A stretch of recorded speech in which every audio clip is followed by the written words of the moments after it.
Nous lisons 1 Corinthiens 11, verset 17, sur la célébration de la scène.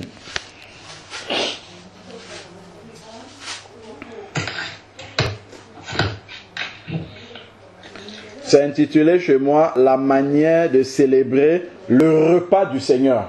Donc c'est bien écrit « le repas du Seigneur ». Alors, verset 17, 1 Corinthiens 11, verset 17. « En faisant cette recommandation, ce que je ne vous loue pas, c'est que vous vous assemblez, non pour devenir meilleurs, mais pour devenir pire. » Donc, c'est bien l'exhortation que Charles a eue de la part du Seigneur tout à l'heure, que nous devons encore nous dépouiller du vieil homme pour nous soutenir les uns les autres. Parce que des fois, quand on s'assemble, au lieu vraiment que le Seigneur, par la transformation qu'il apporte en chacun d'entre nous, au lieu que ça soit une force, ça devient une faiblesse. On entre dans les complications, on complique les choses, on se complique la vie, alors que la vie spirituelle est très simple. Vraiment, c'est l'amour fraternel aussi simplement, aussi spontanément que vraiment le Saint-Esprit nous met dans le cœur. Il faut qu'on soit spontané comme ça. Parce que le Seigneur, la foi chrétienne n'est pas compliquée. Hein. C'est vraiment des choses simples. Et vous allez voir quand on va encore partager le passage que Jacqueline voulait qu'on voit, Jacques 2, versets 14 à 26. Vous allez voir que ce sont des choses, la vie chrétienne repose sur des choses très simples, mais souvent on complique beaucoup de choses. Donc, il ne faudrait pas que nous nous assemblions pour devenir pires. Au contraire, nous nous assemblions pour devenir meilleurs, pour justement que lorsque je vois que moi j'ai déjà passé un cap avec le Seigneur, que justement, ou bien une épreuve, ou bien, je ne sais pas, je suis déjà passé dans une certaine situation et que le Seigneur m'en a tiré. Si je vois mon frère dans la même situation, je ne me tourne pas pour commencer à rigoler, mais je vais tendre la main à mon frère. Je lui dis, prends courage, regarde de l'avant. Moi aussi, je suis passé par là et le Seigneur m'a secouru. Le Seigneur est toujours vivant et s'il m'a secouru, il le fera aussi pour toi. Garde la foi. Prends courage et regarde en avant. De la même façon, si je vois mon frère en train de s'éloigner, je vais lui dire fais attention parce que là tu es en train de sortir du droit chemin.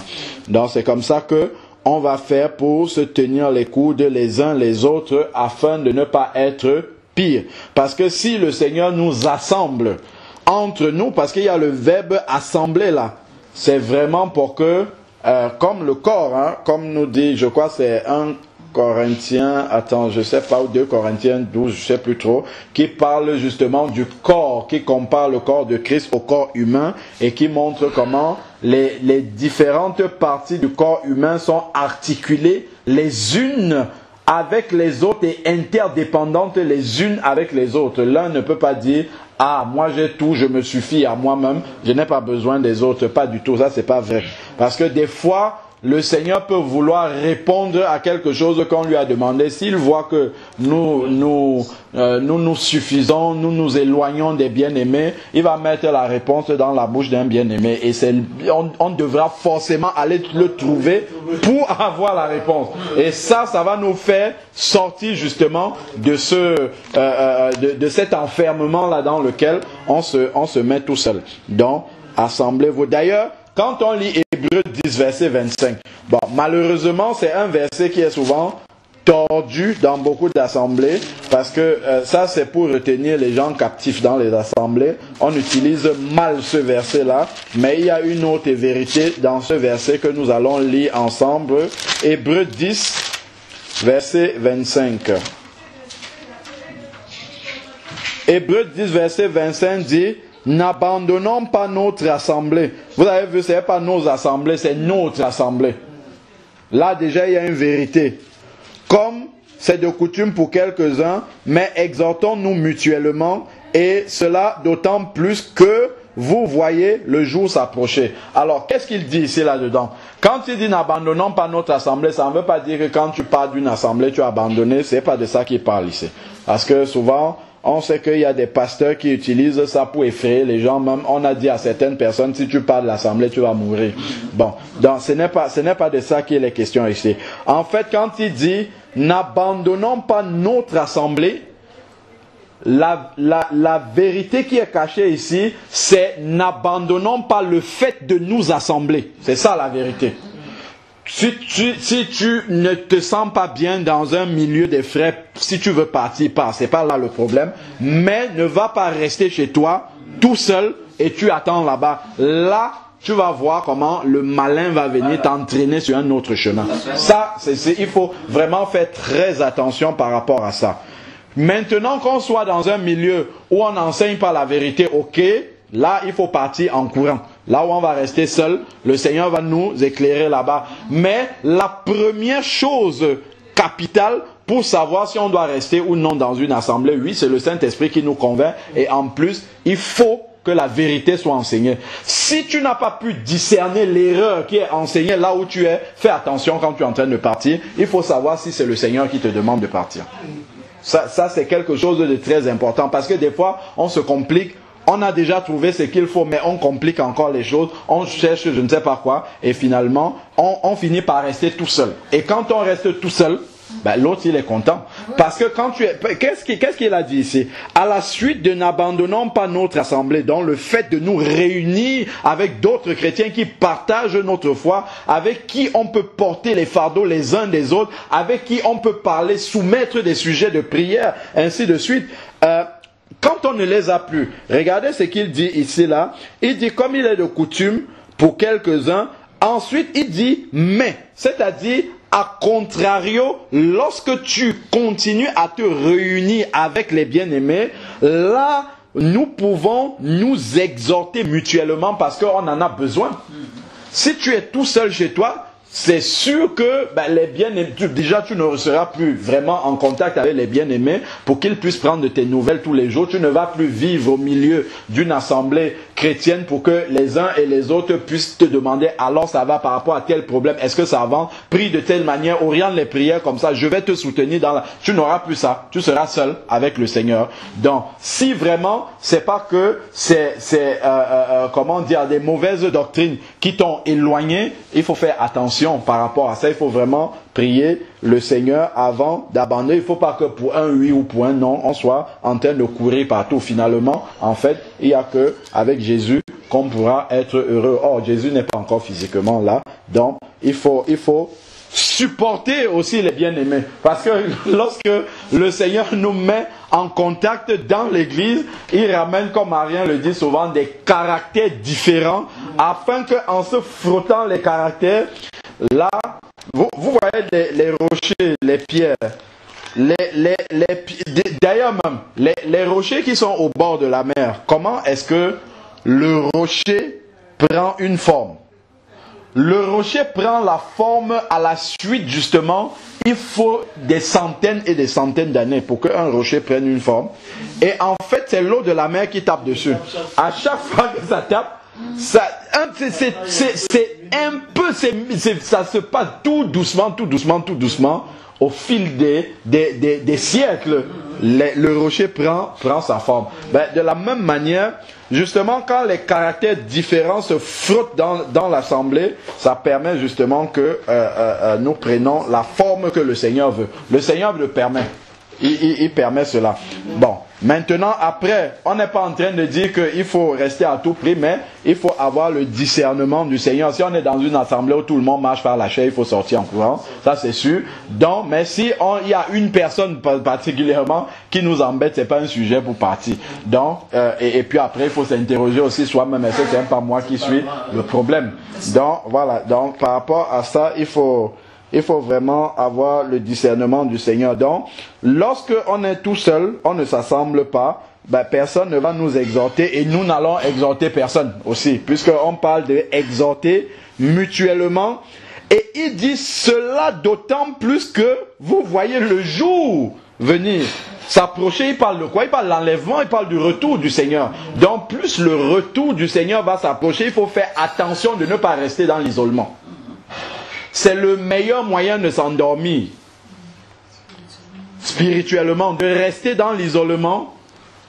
C'est vraiment, parce que c'est très très difficile d'avoir une connexion stable avec le Seigneur quand on est tout seul isolé. Il faut vraiment être très très fort spirituellement, parce que à un moment donné on commence à céder un petit peu, on abandonne un peu, parce qu'il n'y a rien qui nous booste.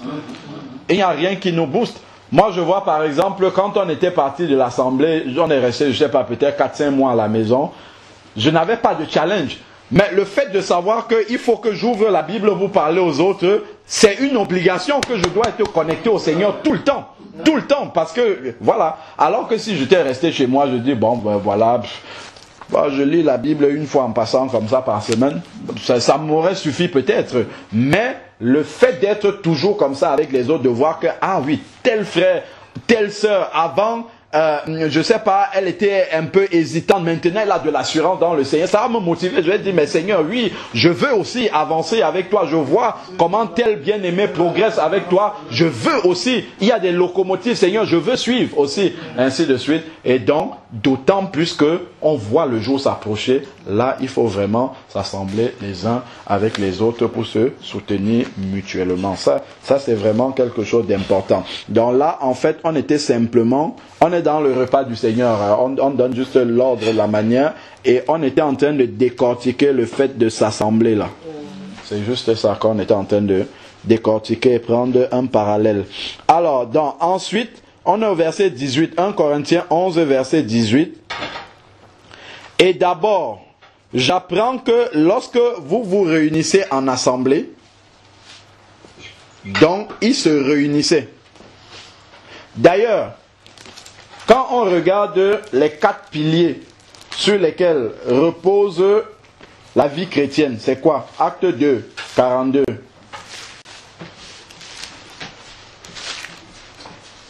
Acte 2, 42 nous dit quoi? Il persévérait dans l'enseignement des apôtres. À la limite, tu peux t'asseoir chez toi, tu regardes YouTube maintenant, tu vas écouter des enseignements. Ensuite, qu'est-ce qu'il y a? Et là, tu vas voir que tu auras du mal maintenant. Dans la communion fraternelle, ça va être difficile seul d'avoir la communion fraternelle. Très très difficile. Ensuite, dans la fraction du pain, seul, ça va être très difficile de prendre la scène. Tu seras hors de la parole de Dieu. C'est sûr. Si tu prends la scène tout seul, tu seras hors de la parole de Dieu. Alors ensuite, et les prières, à la limite, tu peux prier seul. Mais il y a la prière aussi en assemblée, l'intercession. Où il faut que les gens prient pour toi et que toi tu pries pour les gens. Donc c'est important, c'est pas pour rien que Jésus a fait que nous soyons un corps. C'est parce que on dépend les uns des autres. Il faut vraiment que ça soit des raisons fortes qui valent la peine qu'on soit seul, par exemple pour la vérité comme on disait, ou bien simplement l'éloignement géographique qui fait qu'on est tout seul. Mais il ne faut pas que ça soit simplement une volonté personnelle comme ça de rester tout seul. Alors il faut bien alors nous sommes au verset 18 hein. Alors et j'apprends que lorsque vous vous réunissez en assemblée, il y a parmi vous des divisions. Et je le crois en partie. Il faut bien qu'il y ait aussi parmi vous des controverses, afin que ceux qui sont dignes d'approbation soient manifestés parmi vous. Donc le Seigneur lui-même laisse, c'est pas qu'il provoque, laisse souvent que la controverse arrive, parce que au milieu de cette controverse-là, ceux qui ont véritablement l'esprit du Seigneur, qui marchent par l'esprit, vont se révéler. Parce que eux, ils ne vont pas entrer dans la diffamation, dans la chair et tout ça. On va voir la manière dont eux, ils vont aborder la situation et la manière avec laquelle ils vont s'en sortir. Ça sera une leçon pour les autres. Donc, il est dit ici que ceux qui sont dignes d'approbation sont manifestés, parce que au travers justement de cette situation-là, il y a des fruits de l'esprit qui vont s'exprimer au travers de ces bien-aimés-là, et les autres vont reconnaître que ceux-ci, ils marchent par l'esprit. Donc nous devons suivre leur voie. Ensuite, verset 20 maintenant. Donc, lorsque vous vous réunissez, ce n'est pas pour manger le repas du Seigneur. Car, en mangeant avant les autres, chacun prend son propre repas et l'un a faim tandis que l'autre est ivre. Qu'est-ce qu'on comprend ici? On comprend que lorsque les disciples s'assemblaient pour prendre le repas du Seigneur ensemble, en fait, en réalité, chacun ramenait son repas. C'est ça qu'il y a derrière.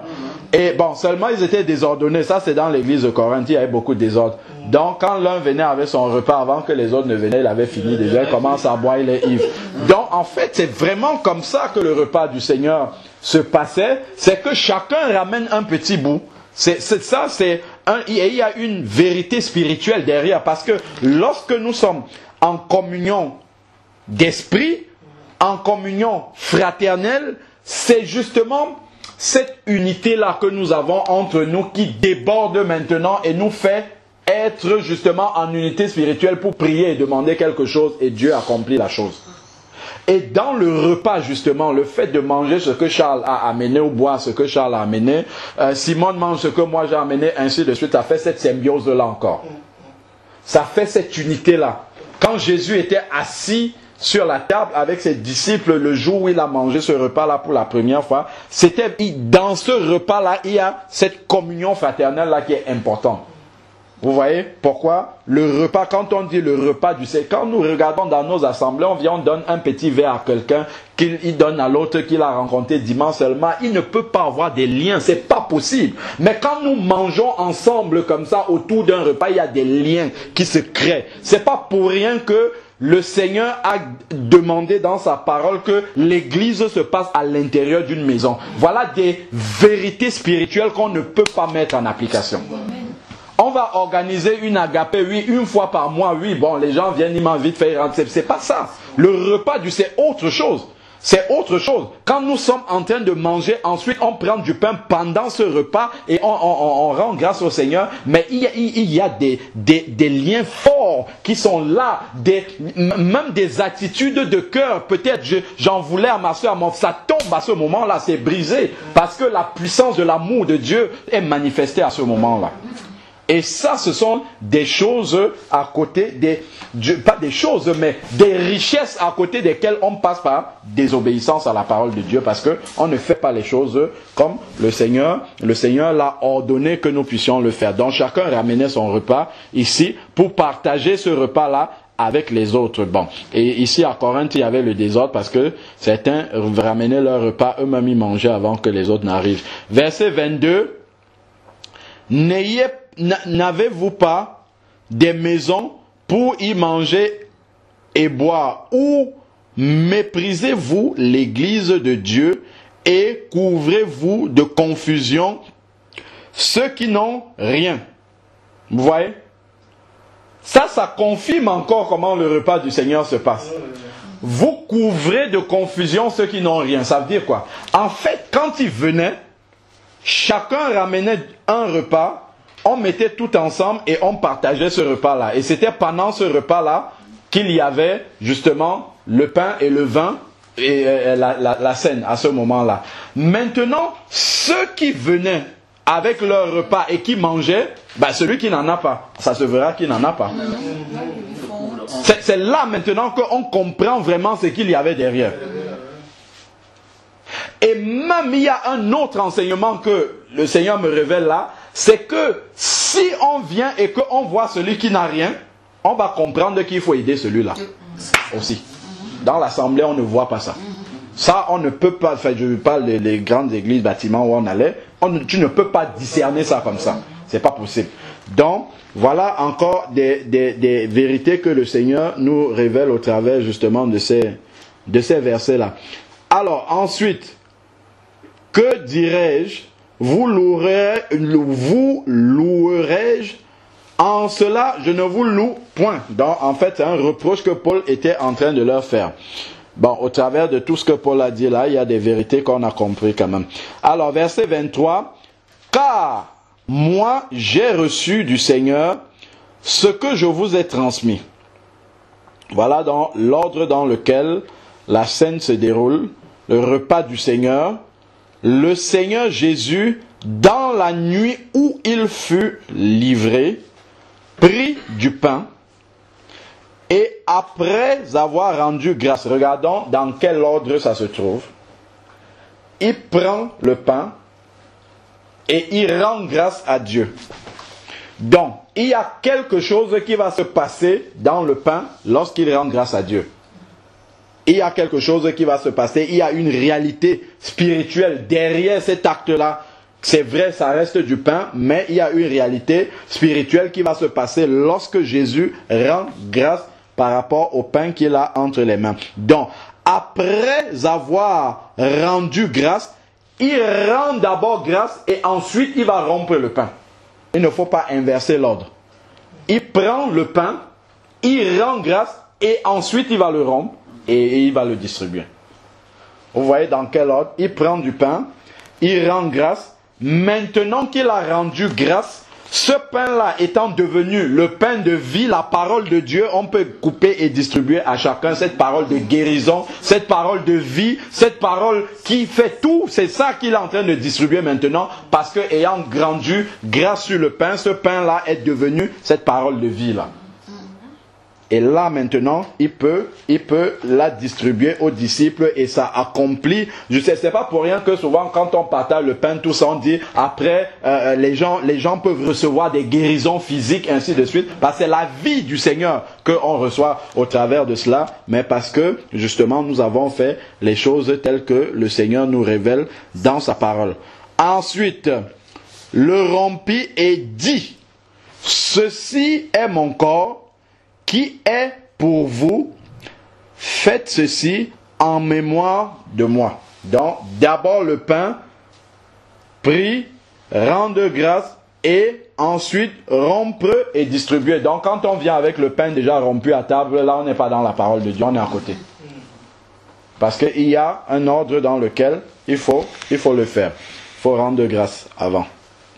Ensuite, verset suivant 25, voilà, merci. De même, après avoir soupé, il prit la coupe, donc ils ont mangé, et ensuite il a pris la coupe et dit, donc on voit bien que c'est une coupe déjà, une coupe, pas plusieurs, une seule.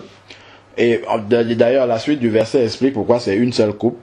Cette coupe, pas ces coupes. Cette coupe est la nouvelle alliance. Donc, parce qu'il n'y en a pas plusieurs.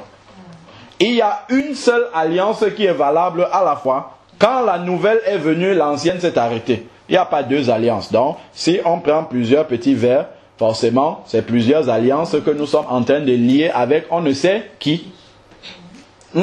Vous comprenez? Si on ne noue pas une alliance avec Dieu, on noue une alliance avec l'autre et ses gens. C'est ça. L'ignorance dans le... On va dire, oh non, c'est juste un symbole. Non, pas du tout. La parole de Dieu dit autre chose. C'est pas parce qu'il manquait des verres, ou bien que chaque apôtre n'avait pas son verre devant lui, que Jésus a pris une seule coupe et fait passer la coupe entre eux. Ce n'était pas qu'il manquait des verres. C'est qu'il y a une profondeur spirituelle et un enseignement spirituel vrai dans le fait de passer la même coupe qui circule entre ces bien-aimés qui étaient autour de Jésus. C'est que c'est une même alliance qu'ils partagent entre eux. C'est cette même alliance-là, la nouvelle. C'est pas plusieurs alliances. C'est pas chacun son alliance avec, je ne sais pas, Dieu. Non, c'est une même alliance. C'est pour ça que c'est la même coupe qui circule entre les bien-aimés. Et ça, il faut bien. De même, après avoir soupé, il prit la coupe et dit, cette coupe est la nouvelle alliance en mon sang. Faites ceci en mémoire de moi toutes les fois où vous en boirez. Car toutes les fois où vous mangerez ce pain et que vous buvez cette coupe, vous annoncez la mort du Seigneur jusqu'à ce qu'il vienne. Donc, dans la célébration de la scène, il y a deux vérités. Non seulement on annonce la mort du Seigneur, ça veut dire quoi? Ça veut dire que pour nous, en fait, la signification de la scène, c'est notre salut, en fait. On se souvient, c'est pour ça qu'il dit, faites ceci en mémoire de moi, n'oubliez pas d'où vous venez, comment est-ce que vous avez été sauvés. Le pain qui est le corps du Seigneur qui a été brisé, le vin qui est le sang qui a coulé à la croix et qui nous rachète du péché. Et c'est pour ça que dans le livre même dans le livre de l'Apocalypse, on a souvent lu ça, Apocalypse 5, il nous est parlé toujours, nous est toujours rappelé l'agneau immolé. Toujours le souvenir du sacrifice à la croix, parce que ce souvenir-là, il est éternel. Lisons Apocalypse 5. Alors, Apocalypse 5, on peut prendre déjà le verset 6. Apocalypse 5, verset 6. Et je vis au milieu du trône et des 4 êtres vivants, au milieu des anciens, un agneau debout qui semblait immolé. Donc, même dans le ciel, même dans l'éternité, le souvenir de la croix est là. Parce que sans la croix, il n'y a rien, il n'y a pas de salut pour nous. Donc, un agneau qui était immolé. Et si nous continuons au verset 9, on a encore la même pensée. Ils chantaient, ça ce sont les rachetés, un cantique nouveau en disant, tu es digne de recevoir le livre et d'en ouvrir les sceaux, car tu as été immolé. Encore une fois, le souvenir de la croix et le sang. Ensuite, il parle du sang, et tu as racheté pour Dieu par ton sang. Donc, le souvenir toujours de la croix est là. Et je crois que si nous prenons la suite, je ne sais pas s'il y a encore le terme agneau immolé dans la suite du chapitre, mais tout au moins, nous voyons que dans ce passage-ci, même dans le ciel, le souvenir de la croix, voilà, ça c'est la fin du verset 12, il disait d'une voix forte, l'agneau qui a été immolé est digne. Vous voyez le verset 12, Apocalypse 5, verset 12. Donc dans ce chapitre, on a au moins 3 mentions de l'agneau immolé. Et là, nous sommes dans le ciel. Donc même le souvenir, justement, de la croix est présent dans l'éternité. Allons maintenant dans Zacharie 12 et 14 qui nous parle du retour physique de Jésus sur la terre après l'enlèvement et la grande tribulation. Jésus reviendra physiquement sur la terre avec ses saints, ceux qui auront été enlevés. Et on va voir que encore là, le souvenir de la croix aussi est toujours présent. Zacharie 12.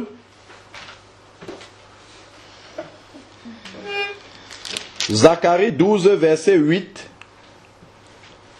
En ce jour-là, dans le langage prophétique biblique, quand on dit en ce jour-là, on parle du jour du Seigneur. C'est toujours ça. En ce jour-là, l'Éternel protégera les habitants de Jérusalem. S'il y en a un qui trébuche parmi eux, il sera en ce jour-là comme David, et la maison de David sera comme Dieu. Alors, ensuite, comme l'ange de l'Éternel devant eux. Ce qui nous intéresse à partir du verset 9. En ce jour-là, dont on nous précise toujours que c'est relatif à la fin, au retour du Seigneur, je chercherai à détruire toutes les nations qui viendront contre Jérusalem. Alors je répandrai sur les habitants de Jérusalem un esprit de grâce et de supplication, et ils tourneront les regards vers moi, celui qu'ils ont transpercé. Ils porteront son deuil comme on porte le deuil d'un fils unique. Ils pleureront amèrement sur lui, aussi amèrement que sur un fils premier-né. En ce jour-là, le deuil sera à Jérusalem comme le deuil d'Adadrimon, dans la vallée de Megiddo. Ça, c'est le retour physique de Jésus quand il va apparaître, quand, je crois, c'est Matthieu 24, je ne sais pas, où il dit qu'il va apparaître dans les nuées du ciel avec une grande puissance et tout œil le verra. Ça, c'est le retour physique, c'est pas l'enlèvement de l'église. Et là, justement, quand il va apparaître, les Juifs qui ont rejeté Jésus vont reconnaître celui qu'ils ont percé. Comment ils vont reconnaître? Par les marques de la croix.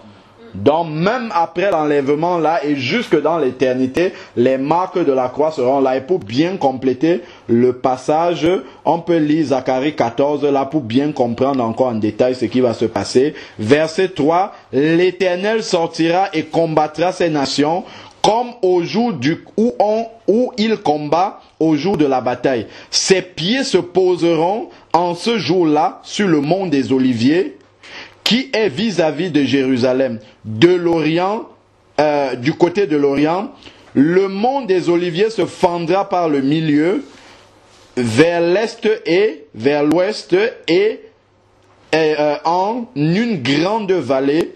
Une moitié de la montagne reculera vers le nord et l'autre moitié vers le sud. Vous fuirez alors dans la vallée de mes montagnes, car les vallées des montagnes, la vallée des montagnes s'étendra jusqu'à Atsal. Vous fuirez comme vous avez fui devant le tremblement de terre au temps d'Osias, roi de Juda. L'Éternel viendra et tous ses saints avec toi. Il reviendra avec ceux qui auront été enlevés déjà.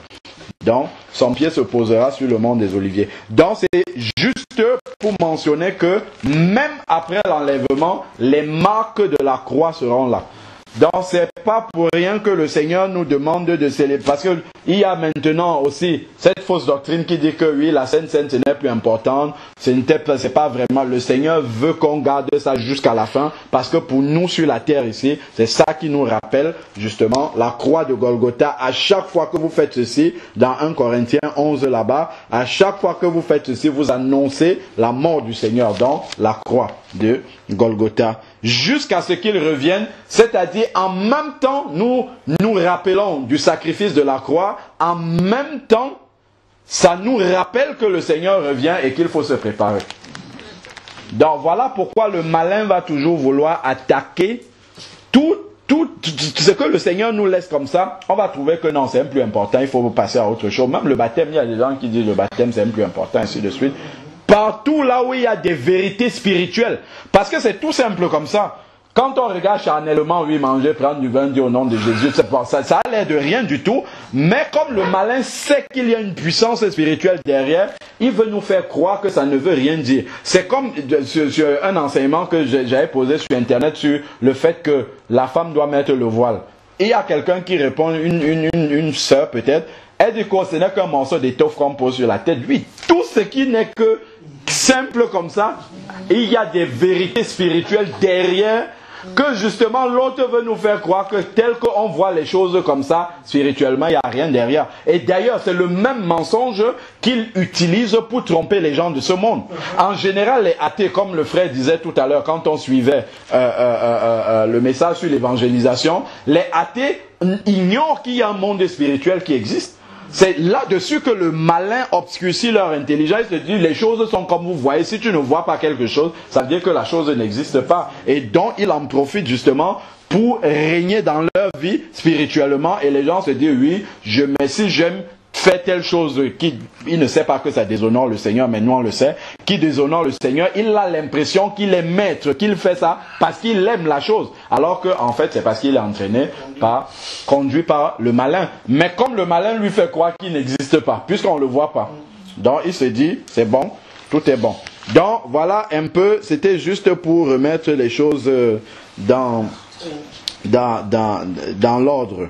Alors après, il dit que chacun de vous donc s'examine soi-même et qu'ainsi il mange du pain et boive la coupe. Car celui qui mange et boit sans discerner le corps du Seigneur mange et boit un jugement contre lui. Donc, il y a deux choses qui sont rappelées, le souvenir de la croix. La croix, c'est quoi? C'est là où le péché a été crucifié. Donc, si je suis un pécheur et que je continue à manger et à boire la coupe du Seigneur, c'est comme si j'ignorais le fait qu'en fait, ça me rappelle que c'est le péché que tu es en train de commettre là. C'est pour cela que le Seigneur a été à la croix. Donc, c'est pour ça qu'il parle de manger et boire la coupe du Seigneur injustement. Donc,